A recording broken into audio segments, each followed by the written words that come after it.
Brethren, Leif Babin is a former Navy SEAL platoon commander, and he wrote a book called Extreme Ownership. And in his book, he told about a lesson in leadership that he learned while he was a Navy SEAL instructor. He indicated or mentioned in the book that the instructors would notice that the boat race teams that they organized for the training periods, that some teams just did real well. Other teams, they were all right. Other teams struggled. And someone got the idea once that what they would do, they would take the leadership from the best performing teams and switch it with the leadership in the poorest performing teams because they wanted to see what would happen. And he said that the formerly worst teams rose to the top under the new leadership, while the former best teams dropped precipitously in the rankings under the new poor leadership.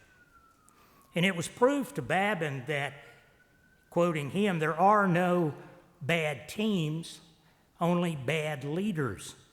And one exceptional person can change the entire fate of a group. Brethren, leadership is important in God's church, always has been. We recognize Christ's leadership. Very early, David mentioned in Psalms 23, a psalm that probably very familiar to most of the congregation. Lord is my shepherd, I shall not want. He makes me to lie down in green pastures. He leads me beside the still waters. He restores my soul. He leads me in the paths of righteousness for his name's sake. And yea, though I walk through the valley of the shadow of death, I will fear no evil, for you're with me. Your rod and your staff, you comfort me. You prepared a table before me in the presence of my enemies. You anointed my head with oil. My cup runs over. Surely goodness and mercy shall follow me all the days of my life, and I will dwell in the house of the Lord forever. There is an example, brother, of the spiritual leadership given by Christ to the church. Paul mentioned Hebrews 13:5, thinking of Christ, said, let your conversation be without covetousness, and be content with such things as you have. For he, of course, Christ he's referring to, has said, I will never leave nor forsake you. Brethren, how do we know godly leadership when we see it? What defines it? You know, the term leader and leadership, you're not going to find them in the Bible, at least in the old original versions. Perhaps some of the newer versions, it might be stuck in there on occasion. Brethren, we're given glimpses of godly leadership. Back thinking of Christ again, 1 Peter 2, verse 21, for even hereto were you called, because Christ also suffered for us, leaving us an example that we should follow in his steps. We see signs of godly leadership in people's lives around us. We're told in Matthew 7, verse 16, that you shall know them being people of righteousness. You shall know them by their fruits. Verse 17, even so every good tree brings forth good fruit, but a corrupt tree brings forth evil fruit. That fruit, Galatians 5, verse 22, talks about the fruit of the Spirit being love, joy, peace, long-suffering, gentleness, goodness, faith, meekness, temperance. Against such there is no law. Thus, brethren, we know we're watching spiritual leadership when we see actions that result in spiritual fruit. Let's look at an example. 1 Samuel chapter 25, there is a episode that involved David. It's going to be familiar to most people. You know the story. David at one point got really crossways with Saul and had to spend his days and nights running from Saul's army out in the wilderness area. Well, David, with a group of men that followed him, actually made himself useful and stood between the individuals who lived in those areas and marauders and thieves and that type of thing, and actually just kind of built a ring of protection around the people of Israel in those remote areas. And we see in 1 Samuel 25, verses 2 through 13, that one man, David's men, actually approached. His name was Nabal. And they asked him for assistance for the protection that they had given his flocks and his property. And we see in verses 10 and 11, Nabal didn't react kindly. He was rude. He was violent toward them, at least verbally. And then what happened is David's men went back to David and told him what had happened. And we see in verse 12, 1 Samuel 25, so David's young men turned their way and went again and came and told David of those sayings. And David said to his men, "Gird you with your swords." And they girded every man his sword, and David also girded his sword. And there went up after David 400 men, and 200 abode by the stuff. David was ready for battle. David was angry. David had been rudely dealt with by someone that he had deliberately and voluntarily protected, perhaps for years. So David was going to take care of business, and his business in this case was perhaps wiping out Nabal, all of his property, perhaps even his family. Brother, meanwhile, back at the ranch, something else is going on. We see that Nabal's wife, Abigail, caught wind of the situation. 1 Samuel 25:14, but one of the young men told Abigail, Nabal's wife, saying, "Behold, David sent messengers out of the wilderness to salute our master, and he railed on them. But the men were very good to us, and we were not hurt. We didn't miss a thing as long as we were conversant with them and we were in the fields. And they were a wall unto us by night and day, and all the while we were with them keeping the sheep." Verse 17, the young men stressed to Abigail there was danger here. Verse 17, "Now therefore know and consider what you're going to do, for evil is determined against our master and against all his household, for he is the son of Baal, that a man cannot speak to him." Well, Abigail was up to the task. Abigail assessed the situation immediately and took decisive action. Verse 18, then Abigail made haste. This list of things that she did now is interesting. Abigail made haste and took 200 loaves, 2 bottles of wine, 5 sheep ready dressed, 5 measures of parched corn, 100 clusters of raisins, 200 cakes of figs, and laid them on asses. When you look at that list of things that Abigail put together, does something strike you kind of funny?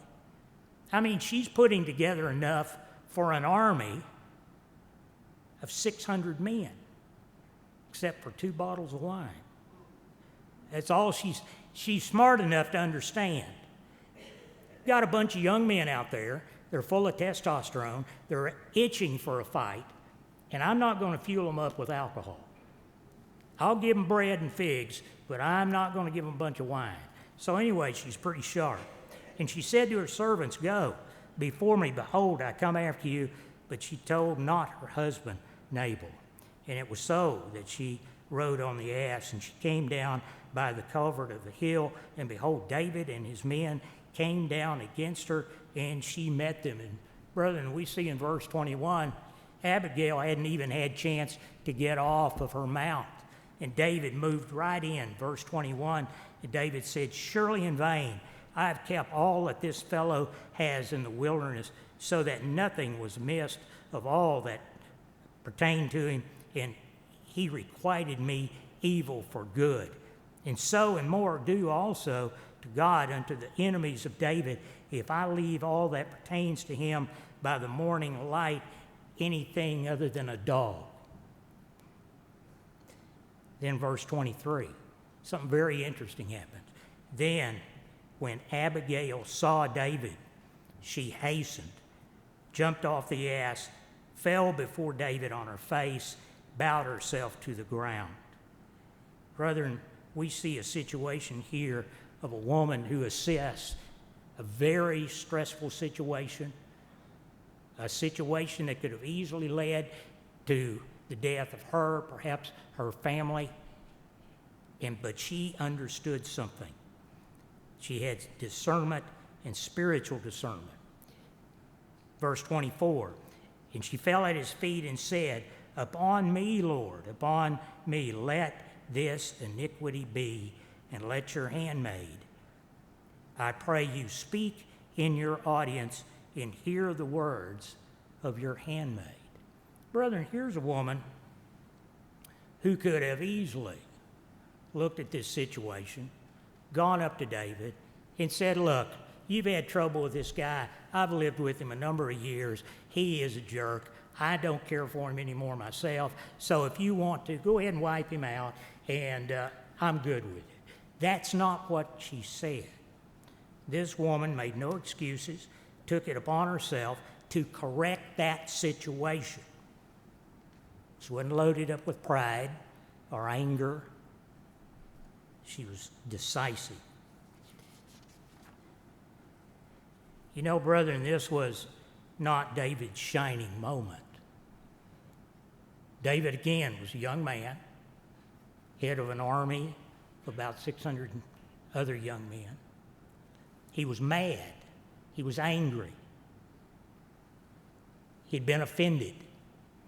And that anger and that offense was welling up in him. But Abigail offered measured advice to David that what?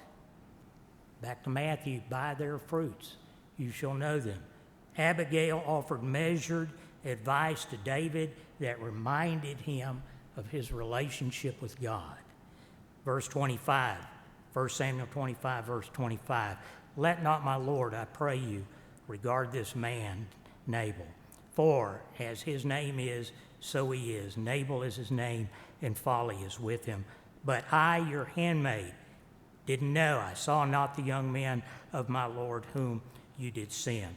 Now therefore, my Lord, as the Lord lives, as your soul lives, seeing the Lord has withheld you from coming to bloodshed and from avenging yourself by your own hand, now let your enemies and they that seek evil to my Lord be as Nabal." Verse 27, "And now this blessing which your handmaid has brought to my Lord, let it be given unto the young men that follow my Lord." Verse 28, "I pray you forgive the trespass of your handmaid." Again, assuming a responsibility for the situation, not backing off, not trying to push it off on somebody else, when frankly she had a right to. But she led in this situation. "The Lord will certainly make my Lord a sure house, because my Lord fights the battles of the eternal, and evil hath not been found with you all your days." Abigail was persuasive in dampening down David's anger by warning him that if he's not careful and he followed through, he could put his spiritual future in jeopardy with an act of revenge against her husband. Continuing verse 32, and David said to Abigail, "Blessed be the Lord God of Israel, which sent you this day to meet me. And blessed be your advice, and blessed are you, which has kept me this day from coming to bloodshed and for avenging myself by my own hand." Verse 34, "For in this very deed, as the Lord God of Israel lives, which has kept me back from hurting you, except you had hastened to meet me, I surely wouldn't have left anything alive belonging to Nabal." Verse 35, "So David received of her hand that which she brought, and said to her, Go up in peace to your house. I have hearkened to your voice, and have accepted your person." Brethren, there are other examples too that I'd like to look at. Our next one, again, another very familiar story. And each of these histories and each of these stories that we look at, and we will look at 2 or 3 this afternoon, each of them, when you peel back the veneer, there's a lot of information, a lot of stuff going on. And we see in Joshua a situation, you'll remember the story where Joshua 2 verse 1, Joshua son of Nun sent out of Shechem 2 men to spy secretly, saying, "Go, view the land, even Jericho." And they went and came into a harlot's house named Rahab and lodged there. Skipping to verse 3, and the king of Jericho sent in to Rahab and said, "There's men staying in your place from Israel. Bring forth the men that come to you, which were entered into your house, for they have come to search out the land." Verse 4, and the woman took the 2 men and hid them. Skipping to verse 6, we see a situation where Rahab, interestingly enough, demonstrated a spiritual discernment, and in doing so, she recognized that what was happening in her land and the successes of Israel were not based strictly on massive armies, but instead had a spiritual foundation. Verse 6, and she brought them up to the roof of the house and hid them in stalks of flax that she had laid in order on the roof. Skipping to verse 9, she said to the men, "I know that the Lord hath given you the land, that your terror is fallen upon us, and that all the inhabitants of the land faint because of you." Breaking into verse 11, "For the Lord your God, he is the God in heaven above and in the earth beneath." So then in later verses, starting in, we see that that Rahab actually winds up making a contract with the men and says, "I will keep you safe. I won't turn you in. But you must agree, if I do that, that you do not allow any harm to come to me and my family."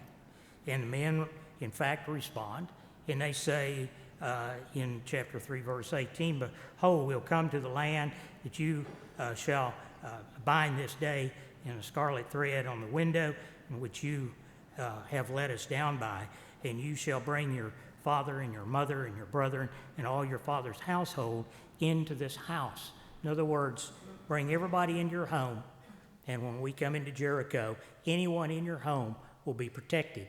It does not extend beyond your doorway, though. So make sure that your family is there. Brethren, Rahab is a woman who accepted the reality of the situation that she was in. Her decisions were not made on wishful thinking. She had spiritual discernment and was able to recognize exactly what was going on. Remember when a little earlier we read 2 verse 9, where she had said to the men, I know that the Lord hath given you the land, and that your terror has fallen upon us, for all the inhabitants of the land are faint because of you.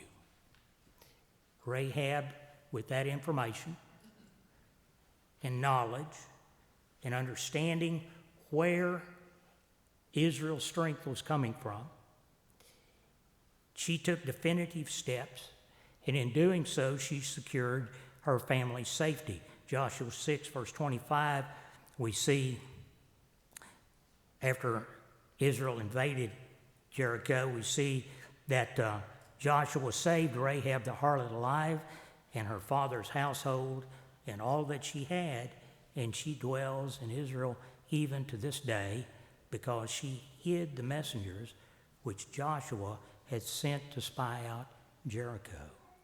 It's even mentioned in Hebrews 11, verse 30. It says there, by faith the walls of Jericho fell down after they were compassed 7 days. Verse 31, by faith the harlot Rahab perished not with them that believed not, when she had received the spies in peace. Rahab was a woman who had spiritual discernment, and as a result, she had a firm basis for leading that situation. Again, Joshua 2:11, repeating a verse, as soon as we had heard, our hearts melted, is what she told those spies, because she understood what it was she was seeing. Rahab secured a prominent place in Israel of that day, in Israel in a future time, and of course even perhaps with the church. Commentaries say that Jewish legends indicate that Rahab in fact was an ancestor to Jeremiah. Matthew 1 verse 5 mentions a Rachab, and which could be translated Rahab, and but commentaries are not sure. It could have been another Rahab. So anyway, she does have a prominent place, certainly in the history of Israel, because of her leadership and decisiveness. Brethren, there are little inset stories that come up as you read through, especially in the Old Testament, and you'll read it, and it's interesting, and it's kind of a nice little diversion, but you kind of scratch your head, what is that story here for? One such story, first in 2 Kings 5 verse 1, 2 Kings 5 verse 1. Now Nahum, captain of the host of the king of Syria, was a great man with his master and honorable, because by him the Lord had given deliverance unto Syria. He was also a mighty man of valor, but he was a leper.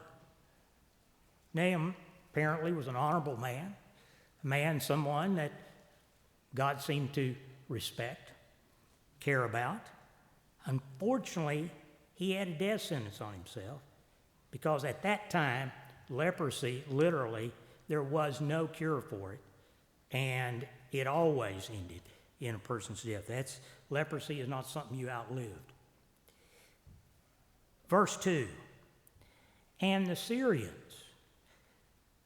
breaking into the verse, had brought out and brought away captive out of the land of Israel a little maid, and she waited on Naaman's wife. You know, the Hebrew, when you look at the term little maid, the Hebrew indicates that it would have been a term used for a young woman from about 10 through maybe 12, 13 years old. She was just a young girl, a child almost. She had been picked up, taken apparently as a slave out of her home in Israel, and here she was waiting on and serving Naaman's wife. Brethren, what can a young, nameless slave girl teach us about spiritual leadership. Continuing in verse 3. And she said to her mistress, so this young maid must have been talking to Naaman's wife. She said to her mistress, and I kind of paraphrase here, if only my Lord were with the prophet that is in Samaria, for he would heal him of his leprosy. Brethren, that's the last we hear of the young maid. She's never mentioned again. Never comes up in the story or anywhere else in the Bible that I know of. But continuing in verse 4, and one went in and told his Lord, saying, hey, this maid that was taken out of Israel and serving your wife, you remember the one from Israel? Yeah, her. Verse 5, and it said that there was a chance for you to be healed by a man in Israel. So Naaman listened to that. Says a lot for Naaman. As Mr. Demarest mentioned, you peel back the veneer on these stories, and you realize there's a lot going on underneath. There's just not time to put it in the Bible. You know, it'd be volumes long if you expand on these stories. But there's a lot of information. Naaman was a man God respected, apparently because he was a respectful man. As powerful as he would listen to people around him. Someone on his household went to him, said, this young girl said there's a guy in Israel who can heal you. He goes to the king of Syria. The king says, well, what do you think? If you want to go, I'll write a letter. And that's what we see in verse 5.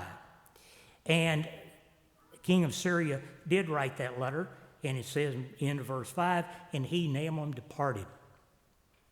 Brethren, skipping down to verse 9, we see that events start heating up. So Naaman came with his horses and with his chariot and stood at the door of the house of Elisha. Now this is interesting. Think about what's happening here. Here's Naaman, powerful military man. Pretty clear. No bones about it. This man has power. He has authority. He rides up. He's on a chariot. He's surrounded by horsemen, all of them powerful military men. Flags are waving. There's dirt in the air from the horses kicking up dirt as they come up. Quite a scene. Probably they surround Elisha's house. In my mind's eye, it's a little place off by itself. And here's this crowd of army surrounding it. Verse 10, and Elijah sent a messenger to him, saying, welcome to Israel. Elisha said, go and wash in the Jordan 7 times, and your flesh shall come again to you, and you shall be clean. The Jordan's that way. See ya. Turns around, walks back in the house. Verse 11, Naaman was wroth, and went away, and said, behold, I thought that he would surely come out to me, stand and call the name of the Lord his God, strike his hand over the place, and recover the leper. I expected a show. I wanted lightning. I wanted the wind to change directions. I wanted the flags to flop back and forth from the power of this man walking up and healing me. Continuing, verse 12 says, are not there rivers in Damascus better than all the waters of Israel? If I want to wash and be clean, I could go and wash in those rivers. And he turned and went away in a rage. And yes, I'm paraphrasing some of this, brother. Verse 13, again, interesting insight into this man Naaman. Verse 13, and his servants came near and spoke to him and said, my father, if the prophet had bid you do some great thing, wouldn't you have done it? How much rather then when he says, wash and be clean. Think about it. Think what we're seeing. One of his military commanders, perhaps a captain or a lieutenant, goes up to him and says, Father, he's not asking anything of you. This is no big deal. And hey, look, we've been riding now for a long time. We're all hot. We're all tired. We're all dirty. Let's just all go to the Jordan. We'll all go in the river with you. What do you say? We'll go in there, and as you wash 7 times, well, we'll wash with you. We all need to cool off and kind of clean up. What do you say? Well, I don't know. It happened just that way. But we see, and then verse 14, and he went down and dipped himself 7 times in the Jordan. And according to the saying of the man of God, his flesh came again like the flesh of a little child, and he was clean. Brethren, this all began with the young maid, this anonymous, nameless little girl who was spiritually adept, bid her time, and gave some advice to a very powerful military man in Syria. Her leadership was effective because she acted appropriately to the circumstances that she was in. She was not a bull in a china closet. She wasn't full of herself and thrashed around, made a nuisance. She didn't submit to the temptation of showing disrespect. And brethren, look, she'd been snatched out of her home, been drugged into another country, put in servitude. And why wouldn't she kind of think, you know, I know what would heal him, but I don't care if he gets healed or not because he didn't care about me. You know, let him rot away. That wasn't her position. That wasn't her approach at all. Her leadership benefited others, perhaps even herself in the long term, because she showed her concern and maturity by not withholding information from her captors. We see, continuing, chapter 5, verse 15, and Naaman returned to the man of God, he and all his company, and that came and stood before him. And he said to Elijah, Behold, now I know there is no God in all the earth but in Israel. Skipping to verse 17, and Naaman said, Shall there not then, I pray, be given to your servant 2 mules burdened with earth? For your servant will henceforth offer neither burnt offering nor sacrifice to other gods, but only to the Lord. Naaman had been introduced to the God of Israel. And brethren, but for this young maid stepping up and leading in the circumstances, Naaman might never have been healed or developed his relationship with God. Remember the standard for us now?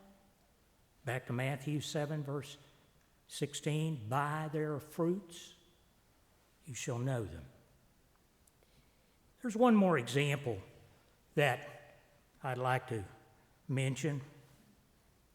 Frankly, brethren, the leadership by this person's life and the leadership shown operates on so many different levels, it would be hard to describe it in the time remaining.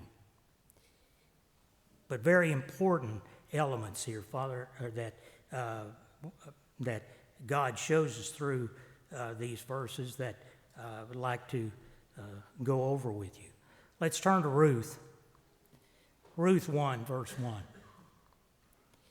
Now it came to pass in the days when the judges ruled that there was a famine in the land, and a certain man of Bethlehem, Judea, went to sojourn in the country of Moab. He and his wife, of course, was Naomi, and his 2 sons. Breaking into verse 2, and they came to the country of Moab and continued there. And Naomi's husband eventually died, and she was left and her 2 sons. Verse 4, and they took them wives of the women of Moab. The name of one was Orpah, the other was named Ruth, and they dwelled there about 10 years. And then we see in verse 5 that both Naomi's sons died and left Naomi with 2 widowed daughters-in-law.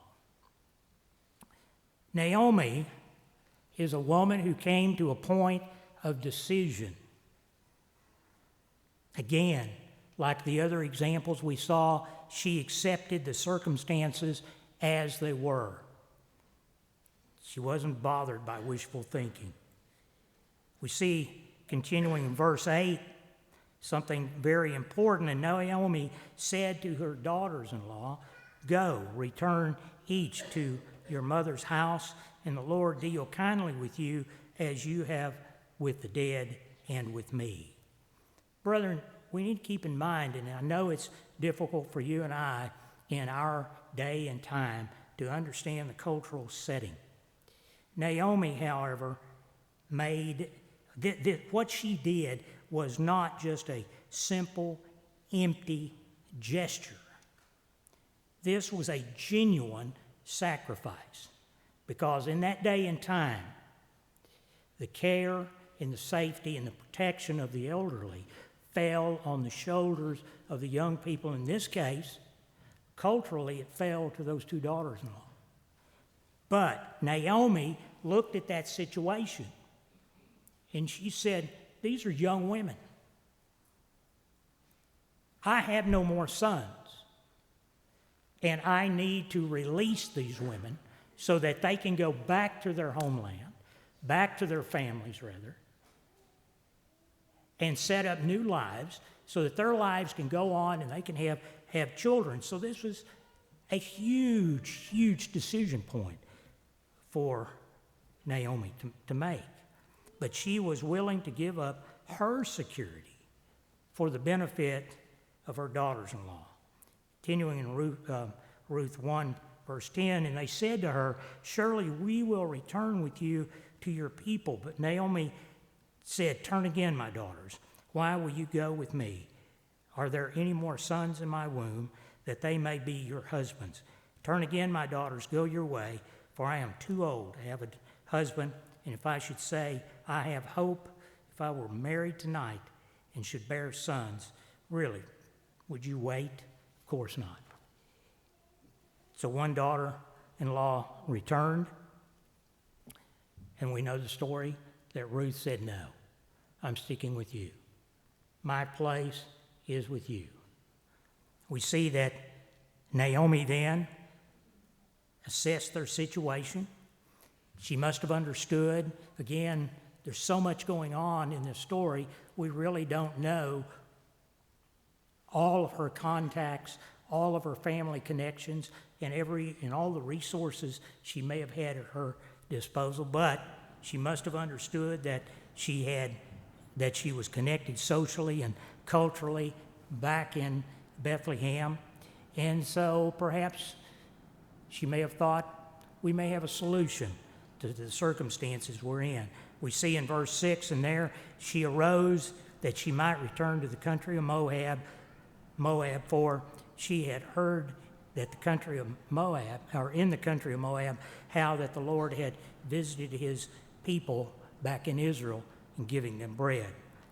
Skipping ahead to verse 19, so the 2 went until they came to Bethlehem, and it came to pass when they had come to Bethlehem that all the city was moved about them and said, "Is this Naomi?"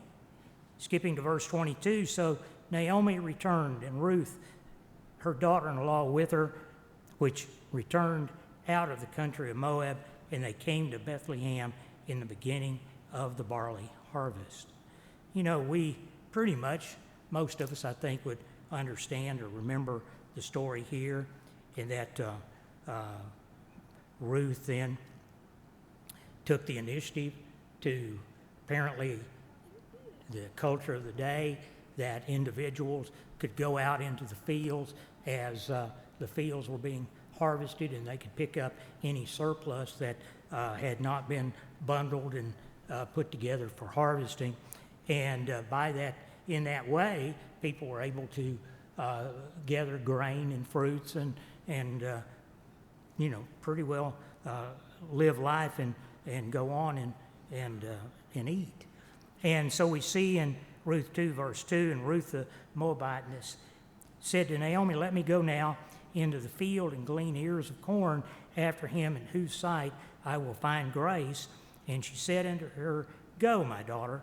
Verse 3, and she went and came, gleaned in the field after the reapers, and she gleaned in a part of the field belonging to Boaz, who in fact was a kinsman of Naomi. We see that